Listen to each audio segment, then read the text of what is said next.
அனைவருக்கும் வணக்கம். இன்றைய பதிவில் நம்ம பார்க்க போகிற முக்கியமான விஷயம் என்னென்னா, சொட்டு நீர் பாசனம். இந்த சொட்டு நீர் பாசனம் இந்த வெயில் காலத்தில் ரொம்ப முக்கியமானதுங்க. இருக்கிற கொஞ்சம் தண்ணியை பிரித்து எல்லா பயிர்களுக்கும் அந்த பயிரோட வேருக்கே கொண்டு போய் கொடுக்குற ஒரு தொழில்நுட்பம் தான் சொட்டு நீர் பாசனம்.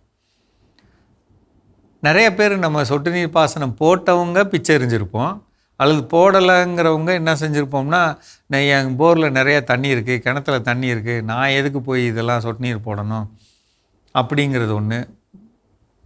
ஒரு பல்வேறு விதமான மனநிலைகளில் நம்ம சொட்டு நீர் போடாமல் விட்டுறோம், அல்லது சொட்டு நீர் போட்டதை பிச்சை எறிஞ்சிட்டோம். ஒரு அடிப்படையில் நம்ம ஒரு காரியத்தை நினச்சிக்கலாம். இருக்கக்கூடிய தண்ணீர் எதிர்காலத்தில் குறைஞ்சிக்கிட்டே இருக்கும். பூமியில் நிறைய என்ன சொல்கிறது, வீடுகளோட எண்ணிக்கை அதிகரிக்க ஒவ்வொருத்தரும் தினசரி போர் போட்டு அதிலேருந்து தண்ணி எடுத்து பயன்படுத்துகிற சூழ்நிலையில் பூமிக்கு கீழே இருக்கக்கூடிய நிலத்தடி நீர் இல்லாமல் போக பெரிய வாய்ப்பு இருக்குது. அந்த இல்லாமல் போகிற அந்த தண்ணீரை கொஞ்சம் சேமித்து பயன்படுத்துறதுக்கு இது ரொம்ப முக்கியமானதுங்க. சொட்டு நீர் பாசனம்ங்கிறது நம்ம போரில் கிணத்துலேருந்து வரக்கூடிய தண்ணீரை எடுத்து முறையாக பிரித்து ஒவ்வொரு பயிரோட வேருக்கு கொடுக்குறோம். ஒரு சில நேரம் பயிர்கள் பெருசாக இருந்து நீங்கள் கொடுக்குற தண்ணீர் ஒரு இடத்துல தாங்க உழுகுது, சுற்றி வரமாட்டேங்குதுங்க அப்படின்னு உங்களுக்கு தோணுச்சுன்னா, உதாரணத்துக்கு கருப்பு பைப்பு இப்படி போகுது, இந்த இடத்துல ஒரு தென்னை மரம் இருக்குது. இப்போ நம்ம என்ன செய்யலாம்னா, இந்த இடத்துல மரத்தை விட்டு கொஞ்சம் தள்ளி இந்த இடத்துல ஒரு டீ, இதிலே பார்த்திங்கன்னா ஒரு டீ வடிவில் ஒரு அமைப்பு இருக்கும். இதை சொருகிட்டு இதிலேருந்து ஒரு பைப்பை எடுத்து இப்படி சுற்றி இதில் கனெக்ட் பண்ணிடலாம். ஒரு லூப்பு மாதிரி, ஒரு வளைய மாதிரி போட்டுடலாம். இங்கே நடுவில் தென்னை மரம் இருக்கும். இப்போ நமக்கு ஏற்கனவே இங்கே ஒரு சொட்டுவான் இருக்குது, இந்த லூப் இருக்கு இல்லைங்களா, இதுலேருந்து நேர் ஏற்றா அப்படி 1 2 ஆச்சா, இங்கே 3 ஆச்சா, இங்கே 4 ஆச்சு, மொத்தம் 4. அப்படிங்கிறப்ப உங்கள் வேர் மண்டலத்தோட 4 பகுதியிலையும் தண்ணி கிடைக்க வாய்ப்பு இருக்குது.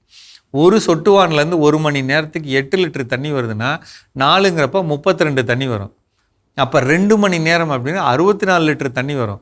வேளாண்மை பல்கலைக்கழகம் நமக்கு சொல்கிறதே அந்த இதுதான், சொல்கிறதே 60 லிட்டர் தண்ணி தான். நம்ம தான் 60 லிட்டர் தண்ணி கொடுக்குறோமே.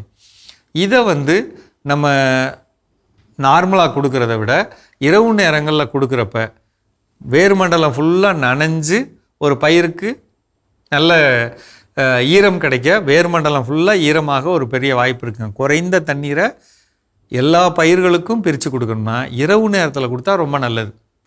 ஏன்னா நமக்கு வெப்பத்தோட தாக்கமும் இருக்காது, மண் சூடாக இருக்காது. அப்போ தண்ணி கொடுக்குறப்ப நல்ல வேரில் இறங்கி ஒரு நல்ல தண்ணீர் கிடைக்க வாய்ப்பு இருக்குங்க. இப்படி ஒரு அமைப்பை செய்யணும்னா இந்த சொட்டு நீர் பாசனத்தில் சின்ன சின்ன மாற்றங்களை செஞ்சு அப்படி செய்கிறப்ப மிகப்பெரிய வெற்றி கிடைக்க வாய்ப்பு இருக்குங்க. இது இந்த தென்னை மரம் போன்ற இந்த பயிர்களுக்கு மட்டும் இல்லை, காய்கறி பயிர்கள், இது பயிர் வகை பயிர், முக்கியமாக கடலை, இது போன்ற பயிர்களுக்கெல்லாம் நம்ம இதை போட்டுக்கிட்டோம்னா இந்த வெயில் காலத்தில் தண்ணீரை நான் பிரித்து கொடுக்க முடியலைங்க, இந்த மூளையில் இருக்க கிணத்துலேருந்து போர்லேருந்து தண்ணீர் அடுத்த மூளைக்கு போய் எனக்கு கிடைக்கிறதுக்கு பெரிய சிரமமாக இருக்குது அப்படின்னா அதை மீறி அந்த பயிர்களுக்கு தண்ணீர் கொடுக்க இது ஒரு பெரிய வாய்ப்பு. அடுத்தது பார்த்திங்கன்னா இதுக்கு மானியம் இருக்குது. சிறு குறு விவசாயிகளுக்கு 100% மானியமும், பெரிய விவசாயிகளுக்கு, அதாவது சிறு குறு விவசாயினா சிறு குறு விவசாயி, ஆதி திராவிட விவசாயி, பெண்கள், இவங்களுக்கெல்லாம் 100% மானியமும், அதே நேரத்தில் பெரிய விவசாயிகளுக்கு 75% மானியமும் நமக்கு கொடுக்குறாங்க. அப்போ இப்படி நம்ம பண்ணிக்கிறப்ப நம்மளுடைய நிலத்தின் அமைப்புக்கேற்ப நம்ம சொட்டு நீர் போட்டுக்கிறப்ப குறைஞ்ச தண்ணியில் ஒரு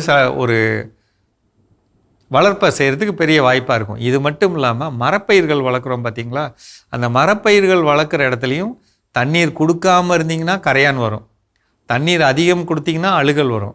சமமாக கொடுக்க சொட்டு நீர் பாசனம் முக்கியம். சரிங்களா? மீண்டும் சந்திப்போம்.